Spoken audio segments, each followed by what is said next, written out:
Quem há que possa discernir as próprias faltas? Absolve-me das que me são ocultas.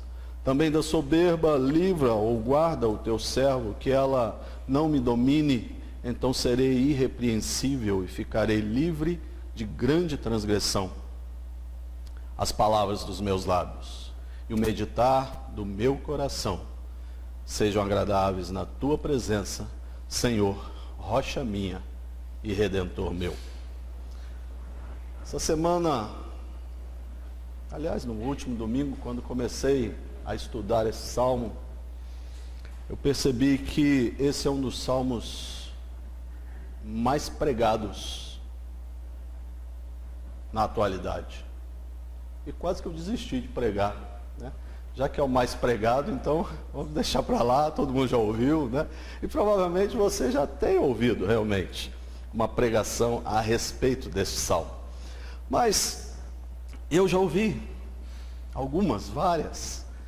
Estudando o salmo, encontrei coisas preciosas para a minha vida e acredito que não daria para compartilhar tudo aqui, mas resolvi então trazer algumas questões principais desse texto. Os irmãos sabem que o salmo é uma poesia. Muitas pessoas são fãs de poesia. Eu tenho uma mãe que é poetisa, faz bastante poesias, tem livros escritos, e eu muitas vezes me deleito nas poesias que ela faz. E Davi, que não era propriamente um poeta, mas era um rei, inspirado pelo Espírito Santo de Deus, compôs então essa linda poesia do Salmo 19, que nós já lemos e já cantamos, inclusive. E nos traz ensinamentos preciosos e nos traz coisas da parte de Deus. Nós não podemos simplesmente olhar para este salmo como uma linda poesia, tão somente. Este salmo é a palavra de Deus, inspirada por Deus, soprada pelo Espírito Santo. E nele nós encontramos verdades fundamentais para a nossa vida cristã. E sendo uma poesia, o salmo trabalha a nossa imaginação. Sendo uma poesia, o salmo exercita o nosso pensamento. Sendo uma poesia, os salmos mexem com a nossa emoção. E o salmo ativa a nossa mente. Por isso é tão gostoso nós olharmos para o salmo e nós entendermos o salmo e nós estudarmos o salmo. Há duas citações que nos ajudam a apresentar este salmo.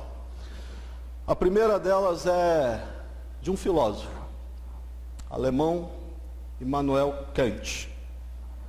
Olha o que esse homem falou. Duas coisas enchem a mente de admiração e de espanto renovados, e cada vez maiores à medida que se refletem como sobre elas com mais frequência e seriedade. E ele aponta essas duas coisas: o céu estrelado acima de mim e a lei moral dentro de mim. Obrigado, meu irmão. Bom, tem 3 copos de água aqui. Talvez eu não sinta a sede, mas morra afogado. Mas vamos lá. Obrigado, meu irmão. A segunda citação é de um conhecido escritor cristão, C.S. Lewis. E ele diz: considero este salmo o maior poema do livro dos Salmos, com algumas das mais maravilhosas palavras de um cântico de todo o mundo. A ênfase desse salmo é sobre a revelação de Deus. Deus se revelando propriamente a cada um de nós. Nas Escrituras, Deus se revelando na natureza e Deus se revelando em Cristo Jesus ao coração do homem. A revelação dada por Deus na natureza nós chamamos de revelação natural. Exatamente este é o significado. Através das coisas naturais, através da natureza, Deus fala conosco, Deus demonstra a sua glória, Deus demonstra o seu poder. A revelação especial de Deus, chamada assim na teologia, ela vem através das Escrituras. É a palavra de Deus sendo dita a nós, é a palavra de Deus sendo comunicada a nós, é a palavra de Deus chegando ao nosso coração de forma escrita, revelada da forma como nós a conhecemos. Vejamos o que esse salmo nos ensina a respeito da revelação de Deus. Por isso que eu pedi a você que fique com a sua Bíblia aberta, para que a gente possa trabalhar os versículos. O Salmo 19, do versículo 1 a 6, nos diz que Deus se revela ao homem através da linguagem da criação. Esses versículos falam propriamente que Deus se revela ao homem através da linguagem da criação. Os céus proclamam a glória de Deus, e o firmamento anuncia as obras das tuas mãos. Tudo na natureza revela a glória de Deus. Os céus, o firmamento, noite após noite, dia após dia, a majestade de Deus é revelada. As estrelas testemunham o que Deus faz. O sol testemunha o que Deus faz. Os pássaros testemunham o que Deus faz. Nós lemos em Isaías, na nossa liturgia, sobre o poder de Deus, sobre a grandiosidade desse poder. Nós cantamos sobre esse poder. Nós cantamos sobre as maravilhas de Deus. E é isso.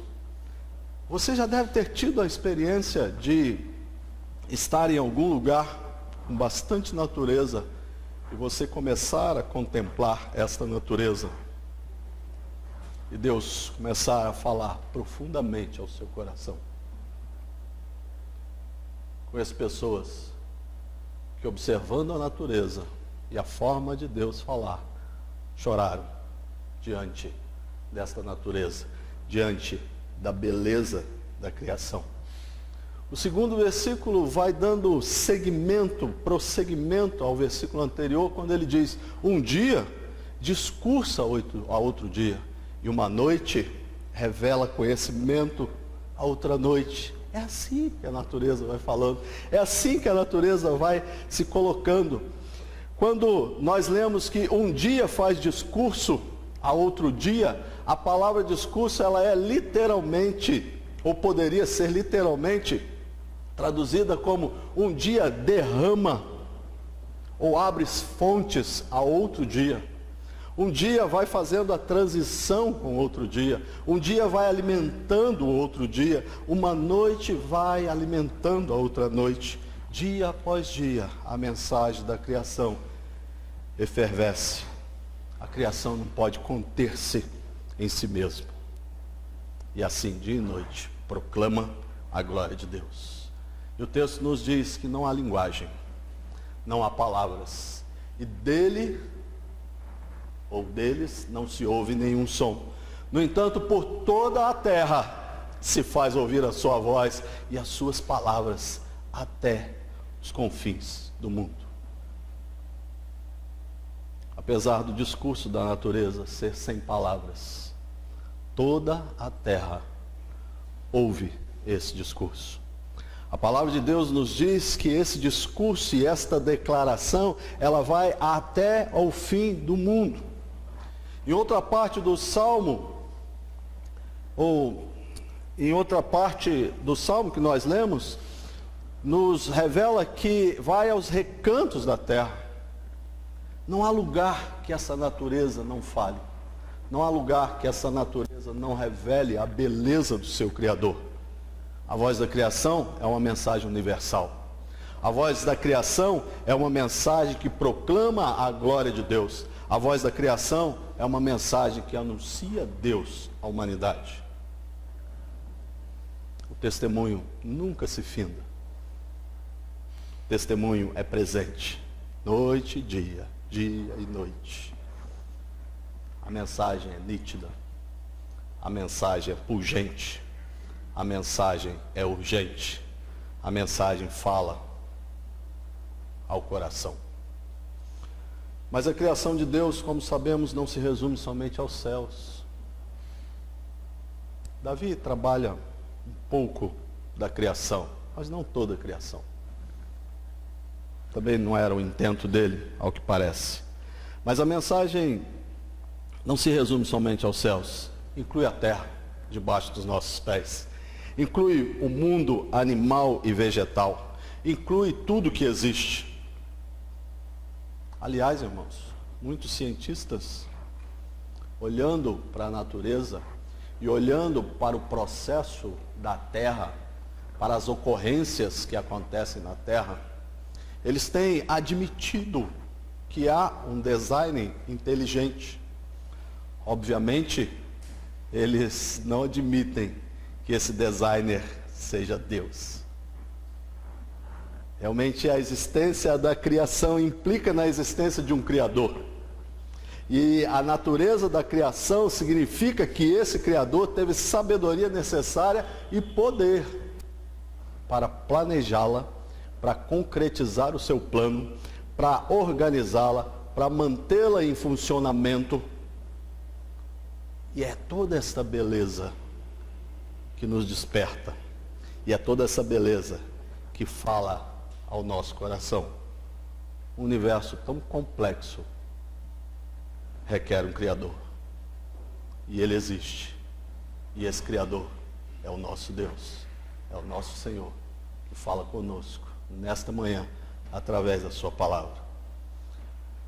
O conhecido biólogo Edward Osborne Wilson afirma que há cerca de 6,1 milhões de tipos de fungo na Terra, ou fungos na Terra, bem como 10 mil espécies de formiga, 300 mil tipos de plantas com flores. Já pensou, Meire? O Renovo com 300 mil tipos de plantas com flores. Que coisa linda! Ele diz também que há cerca de 4 a 5 mil espécies de mamíferos, aproximadamente 10 mil espécies de aves. Porém, esses números se tornam insignificantes quando nós olhamos para os céus e nós observamos as estrelas. Quando nós olhamos para os céus e nós observamos o mundo ou os céus em anos-luz. Como lemos aqui, lá em Isaías capítulo 40, as estrelas estão espalhadas por toda a imensidão do cosmos. Cientistas dizem que existem mais estrelas no cosmos do que grãos de areia na Terra. E a leitura que fizemos de Isaías nos diz que Deus conhece cada uma dessas estrelas pelo seu nome. Fantástico. Maravilhoso. Este é o Criador. E nós precisamos realmente ficar maravilhados diante desta criação, diante deste mundo criado e tão ordenado, diante do poder e da glória de Deus. Davi amplia a sua descrição e afirma no final do verso 4, que você pode ver aí em sua Bíblia, até o verso 6, e diz: aí pôs uma tenda para o sol, o qual como noivo se regozija, ou sai de seus aposentos e se regozija como herói a percorrer o seu caminho. Principia numa extremidade dos céus, e até a outra vai o seu percurso, e nada refoge ao seu calor. A descrição agora é do céu, como uma tenda que Deus providenciou para o sol. É a figura de um noivo que sai do seu aposento para encontrar-se com a sua noiva. É a figura de um atleta forte e viril que avança em sua corrida, assim como o sol sai a percorrer o seu curso diário. E o sol tem esse circuito metódico de aparecer e se esconder. Tudo bem planejado e à vista da nossa imaginação. O sol tem o seu calor que penetra todos os rincões da terra. Obviamente a descrição de Davi é baseada em sua experiência no Oriente Médio. A pergunta que fazemos agora é: quantos recebem a mensagem da criação? Quantos recebem a mensagem da criação? Quantos se atentam para o que Deus quer expressar através da natureza? O apóstolo Paulo responde no texto que nós lemos na nossa liturgia. Não sabíamos, né, Heron? Um texto que lemos na nossa liturgia. E eu vou repetir o texto para que fique bem gravado o que o apóstolo Paulo responde em relação à revelação da natureza. E ele diz assim: a ira de Deus, Romanos, se você quiser acompanhar, 18, capítulo 1, de 18 a 21. A ira de Deus se revela contra o céu, do céu, contra toda impiedade e perversão dos homens que detêm a verdade pela injustiça. Porquanto o que de Deus pode se conhecer é manifesto entre eles, porque Deus lhes manifestou. Porque os atributos invisíveis de Deus, assim como o seu eterno poder, como também a sua própria divindade, claramente se reconhecem desde o princípio do mundo, sendo percebido por meio das coisas que foram criadas. E aí Paulo diz: tais homens são por isso indesculpáveis, porquanto tendo conhecimento de Deus, não o glorificaram como Deus, nem lhe deram graças, antes se tornaram nulos em seus próprios raciocínios, obscurecendo-lhes o coração insensato. Somente aquele que é alcançado pelo amor e pela graça de Deus pode ver na criação a mão do Senhor e render graças e louvores pelas maravilhas daquilo que Deus faz. A mensagem da criação, apesar de muda, anuncia Deus. O verso 4 afirma que o mundo todo ouve. Porém, a mensagem da criação não anuncia diretamente a graça de Deus, ou diretamente o caminho de acesso que foi providenciado por Deus para que possamos chegar até a Ele. A voz do poder de Deus na criação prepara para a voz de sua graça no Evangelho. Vou repetir. A voz do poder de Deus na criação prepara para a sua voz na graça do Evangelho. Por essa razão, Deus providenciou uma outra maneira de se revelar ao homem. E é isso que Davi, inspirado por Deus, passa a nos mostrar agora, dos versos 7 aos versos 11 deste salmo. E esses versos diz que Deus se revela ao homem através da linguagem da palavra. Assim como Deus se revela ao homem através da linguagem da criação. Agora Davi diz que Deus se revela ao homem através da linguagem da palavra. A revelação de Deus na criação é maravilhosa, sem dúvida. Mas em se tratando da manifestação dos atributos de Deus, em se tratando dos propósitos de Deus, esta mensagem se viu caída, ou se viu sujeita à queda do homem.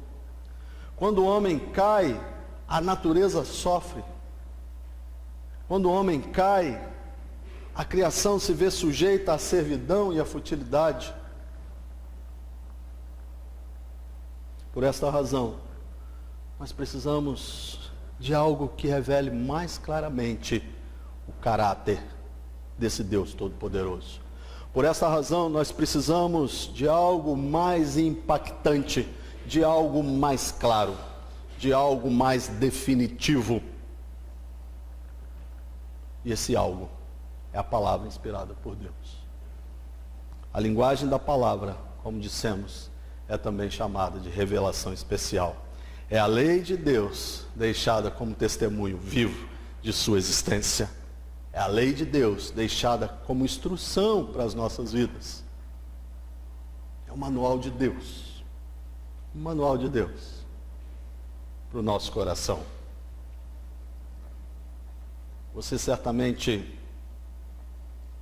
já comprou algum aparelho novo. Dá o exemplo de um celular. E você rapidamente se encantou com aquele celular. e foi mexer nesse celular. E lá pelas tantas o celular deu algum problema e apagou. A primeira coisa que você fez foi correr no manual de instrução, porque você não tinha lido ele antes.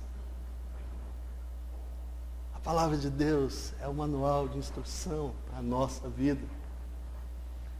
E Deus se revela a nós para nos instruir, para nos orientar através da sua palavra. Eu quero destacar uma coisa, pega a sua Bíblia aí, para você ver como é interessante. No português a gente não consegue notar isso. Na nossa Bíblia traduzida, nós não notamos com tanta propriedade o que acontece aí no verso 1. O verso 1 diz: os céus proclamam a glória de Deus. A palavra hebraica que aparece para Deus é El ou Elohim. Essa palavra pode ser traduzida como Senhor, poderoso, como um homem de posição, também é traduzida como Deus. Mas olha para a sua Bíblia, quando Davi quer falar a respeito da palavra revelada, ele usa 7 vezes o nome Jeová. Na nossa Bíblia aí, está escrito Senhor em caixa alta. Observe aí, a partir do versículo 7. Senhor em caixa alta no versículo 7, depois em seguida no versículo 8, e você vai vendo. Quando Davi começa a tratar a lei de Deus, ele chama esse Senhor de Jeová. Era o nome que Deus se identificou, ou queria ser identificado pelo povo. Foi o nome que Deus deu a Moisés e disse: é com este nome que eu quero ser conhecido. É com este nome que eu quero fazer aliança convosco. É o Deus da aliança. Quando se fala em criação, se fala como Deus criador. Quando se fala em palavra revelada, se fala como Deus da aliança. Aquele que fez uma aliança, aquele que fez um pacto, aquele que se aproximou de mim e de você, aquele que se aproximou do povo de Deus. E Davi registra 6 expressões paralelas, 6 atributos para a palavra de Deus e as consequências que ela gera naqueles que a observam. Embora você vai perceber que cada nome acrescente algo mais à descrição da palavra de Deus, juntos eles formam um quadro grandioso e definitivo, mostrando as faces da palavra de Deus. Então vamos lá. Primeiro, a lei do Senhor é perfeita. Não há distorções nessa palavra. Não há imperfeições que possam ser apontadas. A lei do Senhor, que foi escrita por cerca de 16 séculos, cerca de 40 autores humanos, é uma só, é una, é universal, demonstrando que acima de tudo isso havia uma mente, havia um ser, havia Deus. Não há contradição na lei de Deus, por isso a lei do Senhor é perfeita. Quanto mais nós nos aprofundamos nesta lei, mais nós aprendemos. Quanto mais vemos a sua unidade na diversidade, mais nos encantamos com o Senhor eterno. E por ser perfeita, a lei do Senhor restaura a alma. Por ser perfeita, ela restaura a alma. Ela é fonte de consolo. Nela os corações temerosos, atribulados, em dificuldade, encontram fonte de refrigério, fonte de paz, fonte de alegria. A lei do Senhor é como um farol que dirige as nossas vidas. É como um farol que ilumina a escuridão da nossa alma, que aponta para Cristo como Senhor e Salvador de nossas vidas. A lei do Senhor é instrução por excelência. A lei do Senhor é perfeita. Segunda coisa que Davi diz é que o testemunho do Senhor é fiel. A lei do Senhor é fiel e ela dá sabedoria aos simples. Ela é fiel porque quem a escreveu é fiel. A lei do Senhor dá sabedoria aos simples, porque aquele que é iluminado pelo Espírito Santo de Deus consegue compreender as grandes verdades do Senhor, os mistérios outrora ocultos revelados em Cristo Jesus. A lei do Senhor é fiel e dá sabedoria aos simples, porque tanto o culto quanto o inculto, quando se encontra com esta lei, começa a olhar para o mundo, uma cosmovisão diferente, ou ter uma visão de mundo diferente. É como se nós utilizássemos uma lente, um óculos, para olhar o mundo de acordo com aquilo que Deus revelou, de acordo com aquilo que Deus quer. Terceira coisa que Davi nos diz: os preceitos do Senhor são retos e alegra o coração. Dá para acreditar, dá para viver através desses preceitos, dá para nos aprofundarmos nesses preceitos.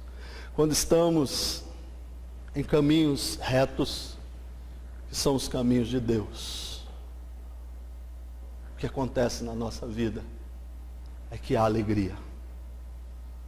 O nosso coração se reveste de uma alegria inexprimível, de uma alegria cheia de glória, de uma alegria que emana da parte de Deus, de uma alegria que explode em contentamento para a nossa vida.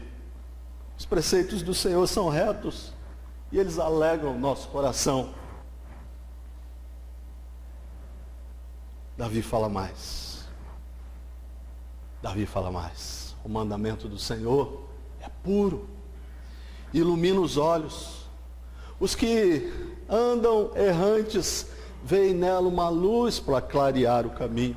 Os que jazem mergulhados em sombras espessas, na escuridão e na confusão mental, recebem da palavra verdadeira sabedoria. Por intermédio da palavra de Deus nós encontramos vida, pois ela é espírito e vida.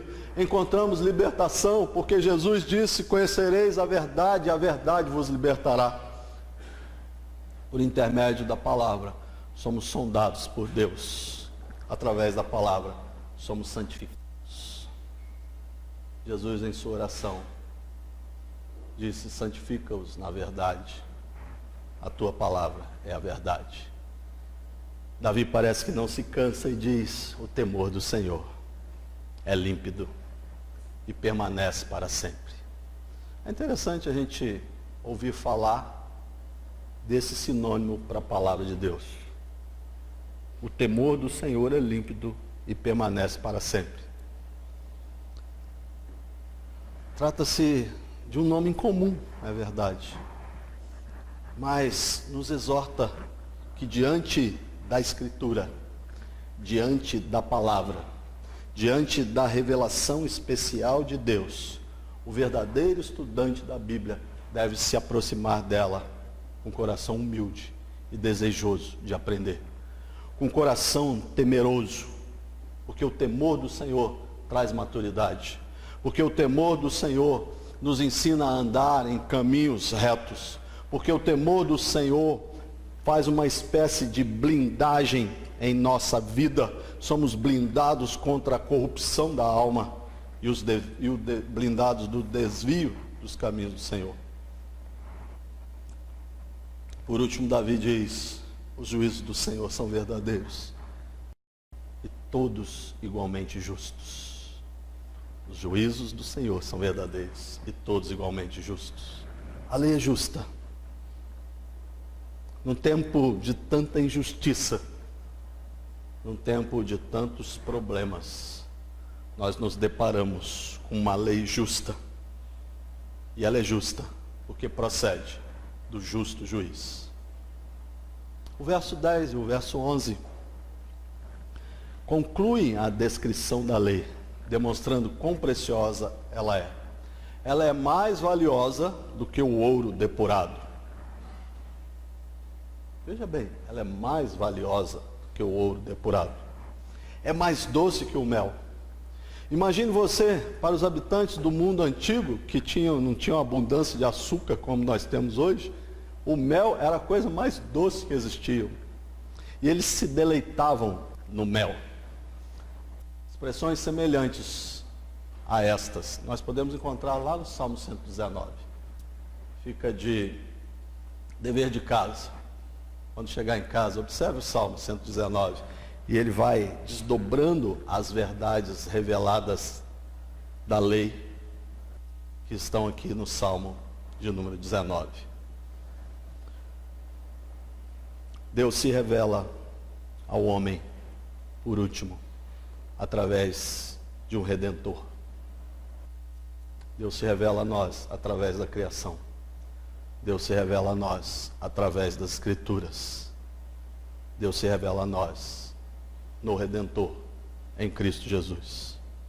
Diante da sublimidade, da perfeição, da lei de Deus, Davi, aí no verso de número 12, faz uma pergunta ao seu próprio coração. E a pergunta de Davi é: quem há que possa discernir as próprias faltas? Quem há que possa discernir as próprias faltas? O salmista é levado a refletir a respeito da sua incapacidade em executar perfeitamente a lei de Deus. E reconhece que existem falhas em sua vida. Existem problemas que precisam ser resolvidos. Existem lacunas abertas que precisam ser preenchidas. Irmãos, a Bíblia não nos foi revelada, não nos foi deixada por herança, apenas para ser um livro informativo, um livro acadêmico. Nem mesmo Deus quer que o conheçamos apenas para que fiquemos mais espertos, para que possamos responder algumas perguntas que nos fazem a respeito da palavra. O objetivo de Deus é se revelar a nós. O objetivo de Deus é ter intimidade conosco. O objetivo de Deus é nos transformar à imagem de Cristo Jesus. Deus quer fazer com que sejamos aquilo para o qual Ele nos fez. Deus quer que entendamos que somos pecadores. Deus quer que entendamos que nós não temos todas as respostas. Deus quer intimidade. Deus quer se revelar a mim e a você. A oração final de Davi foi uma oração de alguém que se sentia pequeno demais diante das exigências da lei, mas que tinha os olhos no Redentor que viria. O Redentor tão esperado por Davi veio. O Redentor tão esperado por Davi chegou. E a Bíblia nos informa no Evangelho segundo escreveu João, capítulo 1, versículo 14, que o Verbo se fez carne e habitou entre nós, cheio de graça e de verdade, e vimos a sua glória, a glória como do unigênito do Pai. Jesus veio. Jesus habita no meio da sua igreja, como diz Apocalipse. Eu e você precisamos olhar para Cristo. Eu e você precisamos olhar para Cristo como nosso Senhor e Salvador. O único que foi capaz de cumprir toda a lei de Deus. O único que foi capaz de andar segundo toda a lei revelada de Deus. Jesus não tropeçou em nenhuma vírgula da lei. Jesus cumpriu tudo para ser aquele que nos justifica, para ser o nosso justificador, para ser aquele que nos apresenta diante do Pai, o Pai Criador do universo, a fim de que sejamos salvos da condenação eterna. A menos que tenhamos um relacionamento pessoal com Deus Pai. A menos que nos submetamos a Cristo como nosso Redentor, o nosso Salvador. A menos que o Espírito Santo ilumine o nosso coração para as verdades da palavra, a natureza não é o suficiente para fazer isso.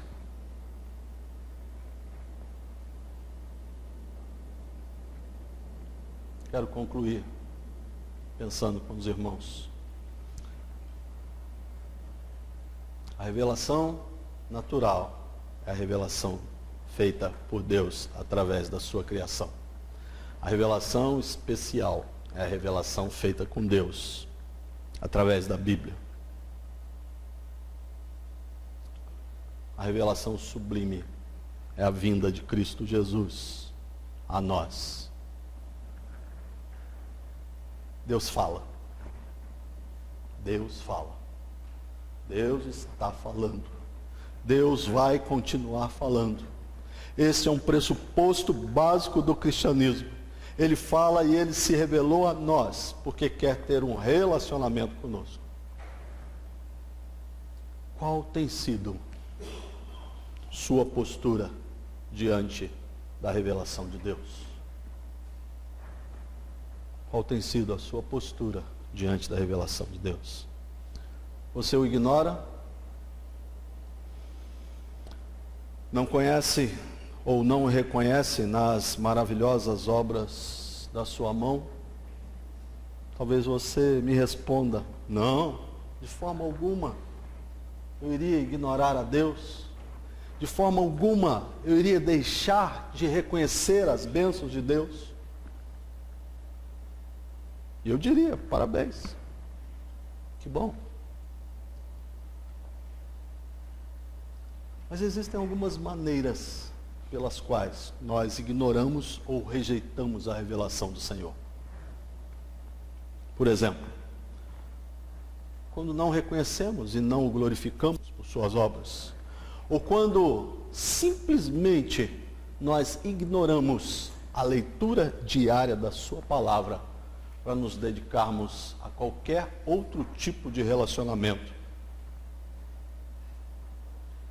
e deixamos o Senhor para depois. Se temos prazer na palavra de Deus, será natural, vai ser muito natural meditarmos nessa palavra. Se nós reconhecemos que esta palavra é mais doce do que o mel, é natural que nós desejemos experimentá-la a cada dia. Se nós reconhecemos que ela é mais preciosa do que o ouro depurado, nós temos que buscá-la com muito mais vontade, com muito mais sede do que os bens materiais do dia a dia. Faça uma análise do seu coração. Submeta-se a Deus. Foi isso que Davi fez. Foi isso que Davi fez no final deste salmo. Que a nossa oração seja a mesma de Davi. Que possamos confiar a nossa vida ao poderoso Senhor Jesus. Ele é tanto a rocha, como é o Redentor. Pois só Ele pagou o preço para nos libertar. E só Ele nos mantém em segurança. Que a nossa oração seja essa. As palavras dos meus lábios e o meditar do meu coração sejam agradáveis na Tua presença, Senhor, rocha minha e Redentor meu. Que Deus assim nos ajude, que Deus assim nos anime, que Deus assim nos console. Vamos orar, irmãos. Peço aos irmãos que coloquem de pé.